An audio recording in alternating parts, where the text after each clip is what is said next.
दोस्तों, इस वीडियो में आपको बताने वाले हैं मदर ओरिएंटेशन प्रोग्राम। जी हाँ, माता उन्मुखीकरण प्रोग्राम के बारे में कौन-कौन प्रतिभाग करने वाले हैं और आपके खाते में कितने पैसे इसमें प्रेषित कर दिए गए हैं तथा माता उन्मुखीकरण का मुख्य उद्देश्य क्या है और जून माह में हमें किन-किन एक्टिविटी पर कार्य करना है। जैसे ही आपके स्कूल खुलेंगे, आपको यह प्रोग्राम करना होगा।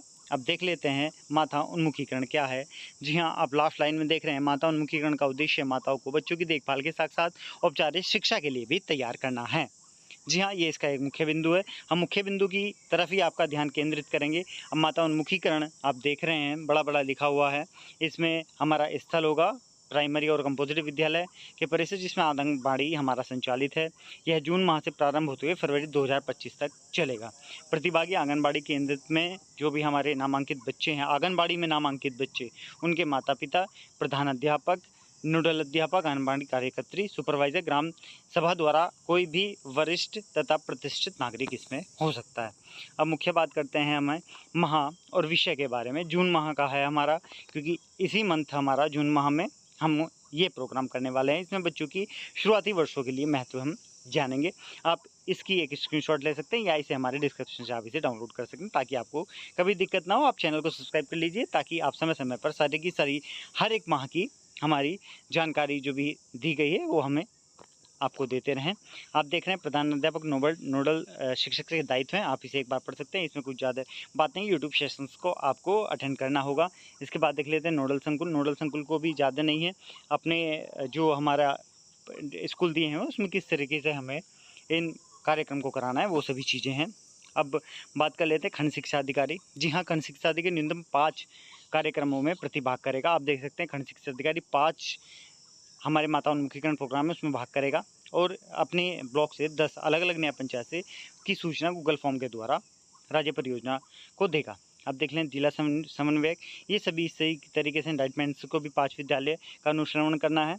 आप एक बार इसे रीड कर सकते हैं। अगर दिक्कत है तो आप हमारे डिस्क्रिप्शन से इसे डाउनलोड कर सकते हैं। अब आप देख सकते हैं ₹500 प्रति माह के हिसाब से आपको ये दे दिया गया है। जून से अगस्त तक ₹500 की दर से 3 माह ₹1500। आप अगर आपको लगता है कि पैसा नहीं आया, आप अपने इंचार्ज से बात कर सकते हैं, ये उनके द्वारा निकाल लिया गया होगा। अब हम बात करते हैं जून माह के बारे में। जी हाँ, अब हम देख लेते हैं मुख्य उद्देश्य है महाजून। महाजून में माता उन्मुखीकरण का कार्यक्रम आपको स्क्रीन पर दिखाई दे रहा है। इसमें क्या-क्या चीज़ें हैं, तो चलिए शुरुआत कर लेते हैं शुरू से। प्रारंभिक चर्चा में क्या करनी है, मार्च माह की गतिविधियों पर आधारित है। सत्र की शुरुआत में सभी अभिभावकों को गोल घेरे में बैठाने को कहें तथा चर्चा की शुरुआत करें। जी हाँ, सबसे पहले अभिभावकों को गोल घेरे में बैठा लेना है। मार्च में हमने बच्चों को वार्षिक कार्यक्रम जो कार्यों पर चर्चा तथा नए सत्र में उनके नामांकन की बातचीत की। उसके बाद हमें क्या करना है, अपने मार्च से जून तक बच्चों के साथ घर पर कौन-कौन सी गतिविधियाँ की, माता-पिता ने बच्चों के साथ क्योंकि गतिविधियाँ की उनके बारे में उनसे पूछना है। ऐसी कौन सी गतिविधियाँ थी जिसमें बच्चों ने बहुत आनंद लिया, बहुत मज़ा आया। अब तीसरा पॉइंट देख लेते हैं, गतिविधियों को कराने के दौरान आपके कैसे अनुभव रहे? इसका अगला देख लेते हैं, क्या आपने नए सत्र में बच्चों के नामांकन का कार्य पूर्ण कर लिया है? यदि नहीं तो उसमें आप कौन-सी चुनौती महसूस कर रहे हैं? अभिभावक को यह सुनिश्चित करें कि बच्चे के नामांकन से संबंधित किसी भी प्रकार की समस्या के समाधान हेतु अपने आंगनबाड़ी केंद्र में आंगनबाड़ी कार्यकर्त्री तथा प्राथमिक विद्यालय के प्रधान अध्यापक तथा शिक्षक से संपर्क करें। जी हाँ, ये सभी के सभी हमें अभिभावकों से पूछना है और किसी भी समस्या के लिए आप देख सकते हैं आंगनबाड़ी या प्राथमिक विद्यालय के प्रधान अध्यापक या शिक्षक से संपर्क कर सकता है। अब इसका मुख्य बिंदु, दूसरा बिंदु देख लेते हैं, बच्चों के शुरुआती वर्ष 3 से 6 वर्ष के संदर्भ में जी हाँ, क्यों महत्वपूर्ण है, विशेषताएँ तथा आवश्यकताएँ हमें बतानी होगी। सत्र की शुरुआत पर्ची का खेल गतिविधि से करेंगे। जी हाँ, पर्ची का खेल गतिविधि से हमें ये शुरुआत करनी है। आवश्यक सामग्री एक टोकरी तथा पर्चियाँ होंगी। निर्देश क्या है, अभिभावकों को गोल घेरे में बैठाना है। उन्हें बताएँ कि उन्हें सामने रखे कटोरी में से एक पर्ची उठानी है और पर्ची पर लिखे बिंदु पर अपनी समझ बतानी है। जैसे कि पर्ची में स्वच्छता और साफ-सफाई आए तो प्रश्न पूछें कि इसकी बच्चों के संदर्भ में स्वच्छता और साफ-सफाई की क्या आवश्यकता है? इसी प्रकार हर बिंदु पर प्रश्न पूछते हुए सभी अभिभावकों को चर्चा में शामिल करें। प्रत्येक बिंदु से जुड़ी आवश्यकता और विशेषताओं के बारे में चर्चा करनी है। बच्चों के रिलेटेड प्रश्न, जी हाँ, अभिभावकों से बच्चों से रिलेटेड ही प्रश्न पूछ रहे हैं।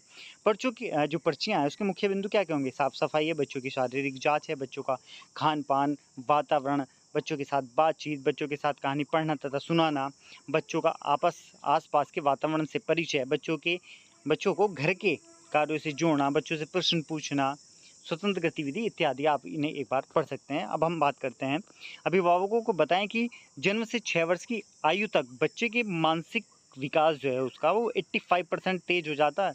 इस बात को समझाने के लिए आप इस उदाहरण से समझा सकते हैं कि एक मटके में पानी बूँद-बूँद करके भर रहा है। यह मटका एक निश्चित समय में भर जाता है। जितनी मटके की क्षमता होगी उतना ही पानी मटके में आएगा। मान लीजिए मटका एक मस्तिष्क है, वह पिछले 6 वर्ष में 85% विकसित हो जाता है। इसलिए बच्चे के शुरुआती वर्षों में अधिक से अधिक मौके देने की ज़रूरत होती है। इस अवधि में बच्चों के अलग-अलग क्षेत्रों का विकास एक साथ होता है, इसलिए शुरुआती वर्षों पर काम करना ज़रूरी है। अब देख लेते हैं अभिभावकों के द्वारा घर पर की जाने वाली गतिविधियाँ। मिट्टी खिलौने बनाना। इस पूरी प्रक्रिया में बच्चों के साथ खिलौने बनाने में मदद करें अभिभावक। घर पर बच्चों के साथ मिट्टी अलग-अलग खिलौने बनाने के लिए पहले मिट्टी को गूँथ कर नरम किया जाता है और इसके बाद मिट्टी के विभिन्न आकृति जैसे फल, फूल, सब्जियाँ, जानवर कल्पना के आधार पर आकृति को ढाला जा सकता है। इसे हवा में सुखाने के लिए रखें। सूखने के बाद खिलौनों को रंग से सजाया जा सकता है।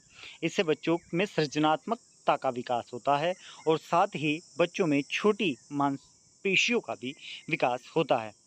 इस प्रकार आप देख सकते हैं कि यह सभी गतिविधियाँ हमें अभिभावक के साथ उनको समझानी है कि किस-किस तरीके से उनको बच्चों के साथ करना होगा। ये हमारा जून माह का पूरा कार्यक्रम था। यदि आप चैनल पर नए हैं तो चैनल को सब्सक्राइब कर लीजिए और वीडियो को ज़्यादा से ज़्यादा शेयर कीजिए ताकि सभी शिक्षक इसका फ़ायदा उठा सकें। धन्यवाद।